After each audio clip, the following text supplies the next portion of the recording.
Meu nome é Bianca, eu tenho 21 anos, eu estou no terceiro ano de medicina na Universidade Municipal de São Caetano do Sul, no campus de São Paulo. Eu acho que é Marvel, né? Só acho.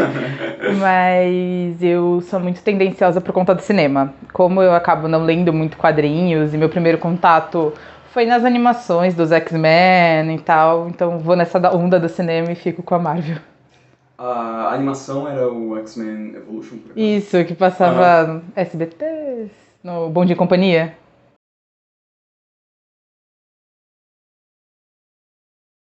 Com certeza foi desenho animado da TV na infância. E especificadamente o X-Men. Com certeza.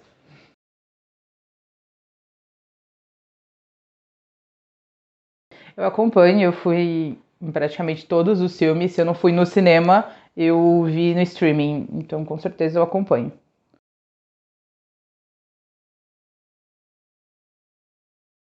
Eu gosto muito da Feiticeira Escarlate. Então, a Wanda, com certeza, eu tendo muito pra onda dela. Gosto muito do Capitão América, dos Avengers no geral. E acho que na DC eu gostei muito do primeiro filme da Mulher Maravilha, assim, seria o meu queridinho e talvez a versão estendida que tá só na HBO Max do Liga da Justiça, que é aquela de 2 horas e pouca. O Snyder Cut? Isso aí. Sim. É que eu não lembro o nome do diretor, mas É, que ele fez a versão estendida.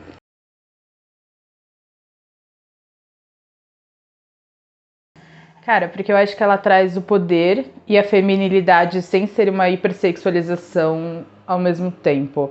Ela consegue ter o lado feminino, maternal, e ao mesmo tempo, poxa, ela de longe é uma das super-heróis mais poderosas que tem no universo. Então eu acho que esse equilíbrio me interessa muito e me torna ela minha favorita, tipo, passo pano e tudo mais.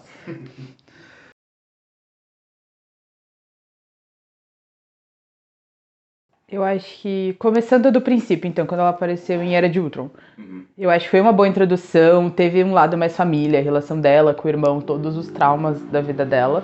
E foi evoluindo, eu tava gostando muito da evolução dela, eu amei ver ela em WandaVision, ela com o Visão, esse lado mãe, esse lado romântico. E aí eu acho que no Doutor Estranho, no Multiverso da Loucura, deram uma estragada. Porque estavam fazendo uma personagem extremamente feminina e extremamente poderosa. E do nada ela vira uma louca surtada. Tipo, ela perdeu os filhos. De vez a Marvel outra vez trazer um lado mais acolhedor, do tipo, os outros super-heróis mesmo acolherem ela, fizeram ela entrar numa catatonia, fizeram ela virar uma lunática, perseguindo os filhos a qualquer custo, de vez mostrar talvez um lado mais fraterno, que era o que realmente ela estava passando. Ela só, gente, ela perdeu os filhos. Ela, na verdade, ela mesma destruiu os filhos dela, perdeu o amor da vida dela e ninguém acolhe ela, todo mundo critica ela, ela fica deixada como louca e ao lutar para ter a família dela de volta, todo mundo vira contra ela, ela vira vilã. Isso eu achei muito muita falta de consideração da Marvel com a personagem com uma história tão complexa quanto a Wanda e com uma feminilidade tão presente. Sim.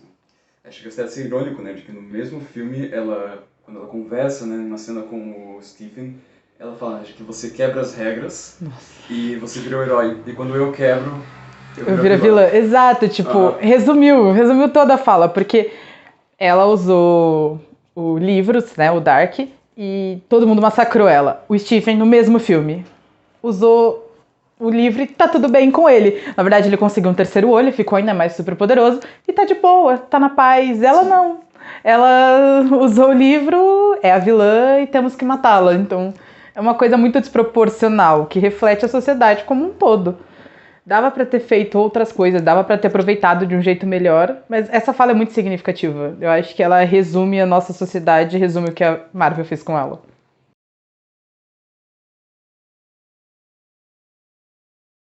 Eu acho que eu não teria transformado ela na vilã.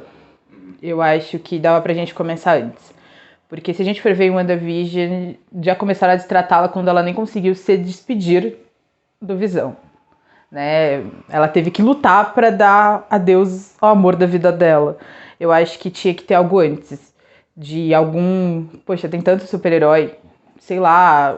O, o Capitão, o Arqueiro, que com ela no, na Era de Ultron foi muito paizão. Ir lá conversar com ela de novo. Tipo, cara, ela se tornou herói porque o Gavião, ele foi lá e bateu um papo com ela e falou, e aí, o que você vai fazer? E ela se virou contra o Ultron e entrou nos Vingadores. Por que esse mesmo personagem, que foi tão acolhedor, inclusive é pai, não conseguiria refazer esse papel? Cara, tipo, fizeram um enterro pro Stark.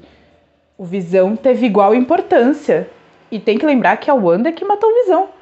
Tudo bem, ela matou, o Thanos rebobinou e ele morreu de novo, mas ela matou o amor da vida dela pra salvar todo o universo. Isso não foi reconhecido. Jogaram esse sacrifício tanto dela quanto dele pro alto e ninguém foi acolhê-la. Eu acho que tinha que ter dado um passo atrás. Eu entendo que tem que ter um enredo do Multiverso da Loucura, mas eu acho que a Marvel tem muito quadrinho e tem muito vilão pra ter que transformar ela na vilã. Dava pra ter trazido mais alguém, dava pra ter feito outra dinâmica, de vez condenar uma personagem com uma visão tão importante do feminino.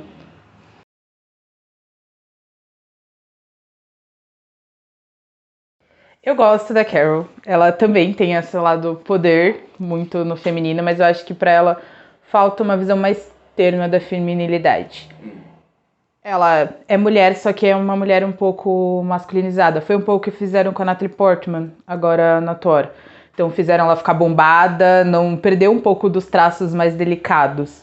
É feminina, porque existem várias feminilidades, mas perdeu esse lado mais termo, mais doce, que a gente está acostumada a associar com a mulher. Eu acho que ela traz uma luta importante, uma luta de força, de bater de frente, de mostrar que, pô, ela foi a primeira protagonista feminina da Marvel a ganhar um filme solo. Isso é algo importante, isso é algo essencial. Deram uma atenção para ela de construir um enredo feminino, de até as personagens em volta dela, a maioria é feminina.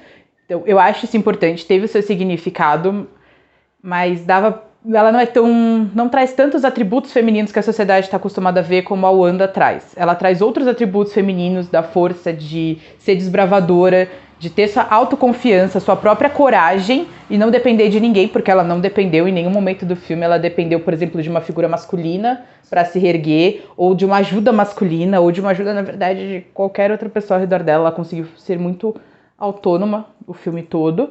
Eu acho isso importante ressaltar, que trazer essa dissociação de uma mulher pode ser poderosa sozinha é muito importante.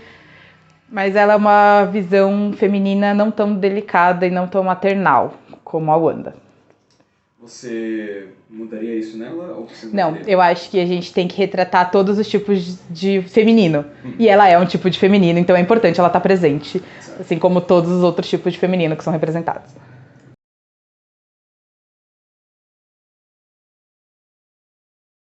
Olha, sendo muito sincera, nunca me incomodou. Porque acho que tem muito a ver da minha criação, de eu não depender, talvez, de ver figuras femininas em alguma posição de destaque para saber que eu posso alcançar isso.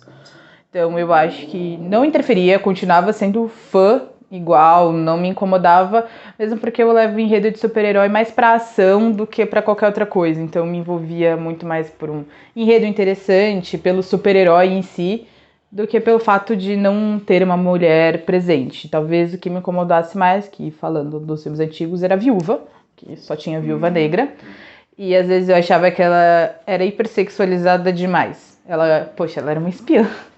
Tinha outros atributos para explorar, mas ela sempre com aquela roupa mais grudada, sempre ressaltando o seio, o quadril. Acho que isso não era necessário pro enredo, mas estava ali presente. Assim como, por exemplo, não é necessário, né, pegando a crítica para o masculino, não é necessário o Thor ficar nu numa cena para qualquer efeito. Não é o intuito do filme. O intuito do filme é mostrar um enredo de super-herói com ação, com o antagonista e o antagonista perdendo. Essa hipersexualização dos dois sexos é independente. Então eu nunca me importei muito porque não era a proposta dos filmes na minha cabeça.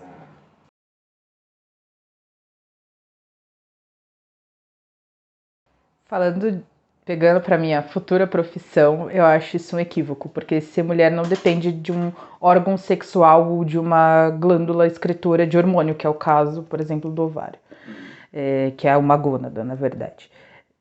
Ser mulher vai muito além de uma simples genital ou de um simples órgão. Ser mulher é um jeito que você se porta, é um jeito como você se vê, porque uma mulher transexual não é menos mulher por ter um órgão sexual masculino. Eu acho que isso a Marvel pecou muito, porque parece que se resume a mulher a capacidade de gerar uma criança, e uma mulher é mais que isso. Uma mulher também é mais que a sua beleza, a mulher ela é plural, né, como homem também é, e eu acho que isso foi um erro grave da Marvel de limitar ao feminino simplesmente um útero ou o par de ovários.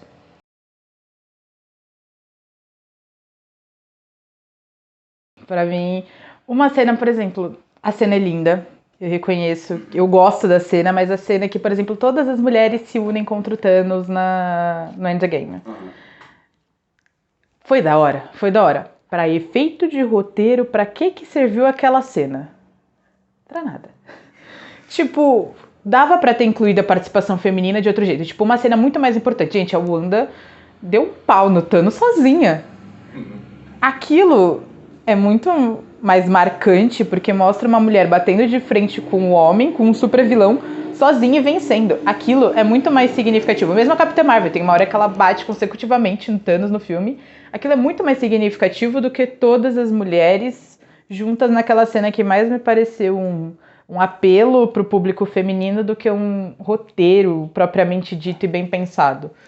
Então eu sinto que estão forçando a barra onde não precisa. Tem vezes que eu acho que é mais natural que pro enredo, para um efeito a longo prazo. Por exemplo, no Eternos tem o casal gay. Eu achei que foi introduzido de um jeito interessante, mostrou uma família, mostrou o pai, uma mãe, uma criança. Achei que foi uma inserção mais suave, uma inserção mais natural, menos apelação de roteiro do que, por exemplo, essa cena em Endgame.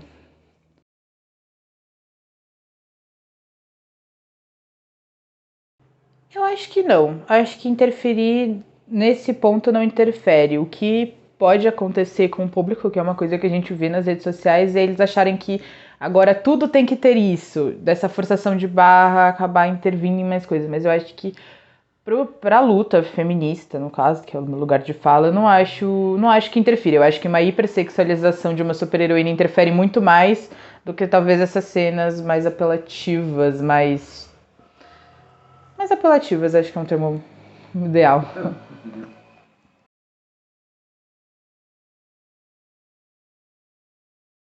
Já. Agora que a coisa se popularizou, mas é menos, assim, mas quando eu era mais jovem, lá para uns 12, né, pegando a época que o Avengers foi lançado, 12, 13 anos, era muito mais masculino do que é hoje. Então, já me taxaram de lésbica por simplesmente gostar de algo masculino, que o A não tem nada a ver com o Z, né, por assim dizer. Não tem nada a ver uma ligação com a outra, mas já me chamavam de sapatão, né, nem falavam o termo lésbica, era sapatão, era algo mais pejorativo. Me achavam excessivamente masculina, pelo que eu gostava de vestir. Então, a gente sofre preconceito tanto da parte dos meninos, que não queriam incluir uma mulher no grupo, quanto da parte das meninas, por não me acharem feminino o suficiente. Então, para os meninos eu não era um homem, no caso, e para as meninas eu era masculina demais. Então, você acaba entrando num limbo, que agora, ainda bem, eu acho que os movimentos estão surgindo e isso é muito mais aceito. Hoje é muito mais aceito mulher jogar videogame, mulher ler quadrinhos, mulher gostar de filmes super-heróis do que antes. Então isso é uma evolução muito boa na nossa sociedade. Mas quando eu era menor, eu era meio desfalcada. Eu não me sentia pertencente a um grupo, era muito difícil eu me incluir por conta de gostar desses temas mais ditos masculinos na época.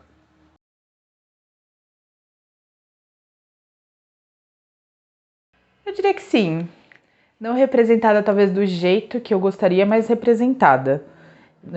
Tanto pela comunidade tipo de famosos, por outras pessoas, que agora, por exemplo, você encontrar uma mulher na sala de cinema com um grupo de mulheres, tipo amigas, vendo filme de super-heróis é muito comum, então eu acho isso muito legal, mas ainda acho que dá pra gente evoluir na maneira de como as mulheres é retratada nas telonas, eu acho que ainda dá pra melhorar. Entendi. E esses melhoramentos, eles viriam como que é, por exemplo? Eu acho que talvez. Porque, tipo, se a gente pegar a história da Capitã Marvel, ela foi dirigida por uma mulher. Eu acho que trazer mulheres para dirigir filmes para as mulheres iria ser interessante. Por exemplo, Eternos, que todo o elenco, por exemplo, teve representação indiana, teve representação negra, teve representação da comunidade LGBTQIA+, teve representação de um super-herói gordo. Eu acho isso muito importante ressaltar. Teve um super-herói que não era um Thor da vida, teve um super-herói que era gordo. Eu acho isso importante. Foi um filme dirigido por uma mulher asiática. Eu acho isso importante, trazer mais diversidade para trás das telas, para que a diversidade possa ser refletida na frente das telas. Então, pegar talvez uma roteirista feminina, pegar uma diretora mulher, pegar mais gente, não precisa ser necessariamente mulher, talvez alguém da comunidade, pegar um gay, pegar um travesti, pegar mais gente por trás das telas diferentes, de vez de um homem branco.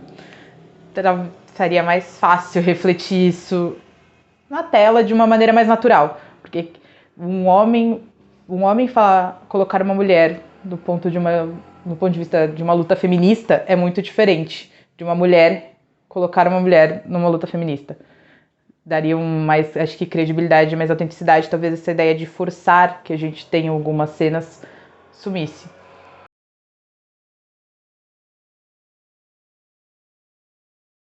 Cara, tem uma cena que não tem nada a ver com as mulheres, que é do Capitão levantando a Miu Miu. Nossa, eu amo essa cena. Eu lembro no cinema, porque, gente, eu não queria que ele morresse. Aí eu lembro que na época tava todo mundo teorizando, ou é o Tony, ou é o Capitão. Quando ele começou, gente, eu comecei a chorar. Minha mãe olhou pra minha cara, porque eu vejo esse filme sempre com a minha mãe. Eu adoro que minha mãe tem, tipo, 60 anos, eu arrasto ela pra coisas de nerd. E ela gosta, viu? Agora ela sabe diferenciar Marvel e DC, foi um avanço grande. Mas teve uma cena que, cara, eu comecei a chorar, falei, por favor ele não, tipo, eu não quero que ele morra, tudo menos ele. E aí ele levanta a Mjolnir, tipo, ele dá um pau no Thanos, e aí ele ouve o à direita ou à esquerda, eu já não lembro. Ele ouve, assim, que é o Sam falando, e aí abre os portais. Gente, essa cena pra mim foi épica, o cinema gritando. Foi, tipo, uma das melhores cenas da minha vida, eu acho que vai ficar pra sempre, porque o cinema foi a histeria, foi uma cena muito marcante, muito boa.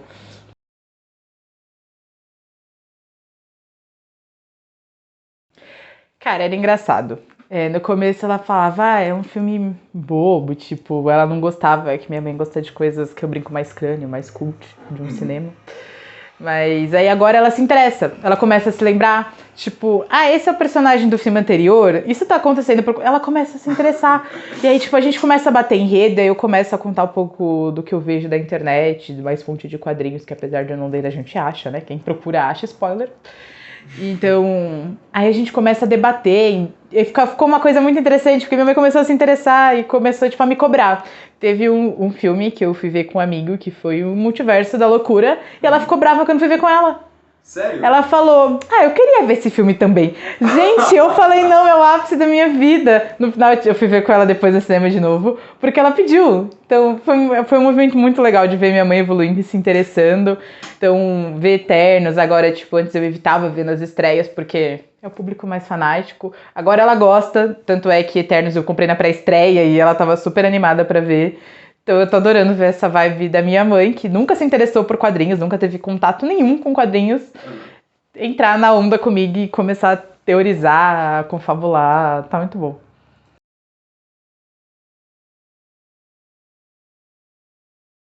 Cara, que não está nos filmes vai ser difícil, mas eu vou apelar pro... É que X-Men teve filmes, apesar de não tão recentes.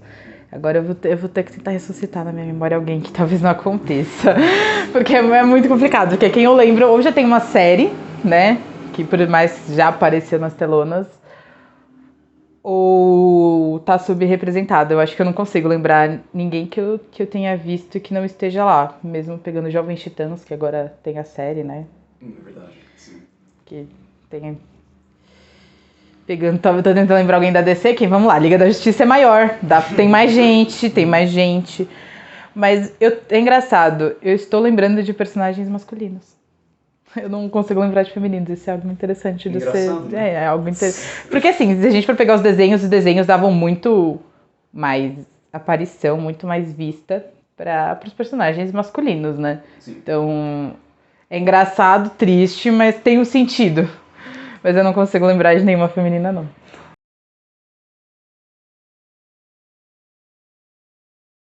Mas eu acho que a gente tá num caminho muito bom. Eu acho que as personagens femininas, elas estão ganhando destaque. Tá? Elas estão chegando de diferentes jeitos, de diferentes formas. Dá pra gente melhorar, mas Antes não apareciam nenhumas, e se apareciam era por um quesito mais sexual do que um quesito de qualificação dela. Então eu acho que a gente está caminhando num sentido muito bom. Eu acho que o fato da comunidade ser muito acolhedora agora com o público feminino ajuda bastante, porque quando a comunidade cobra, o fanservice sempre funciona, né? Então a comunidade exigindo isso, mesmo o público masculino também tendo a sua parte na luta pela igualdade, acho que isso ajuda bastante. Eu espero que no futuro a gente consiga ter uma representação feminina diversa, empoderada e feminina, né, sem os estereótipos.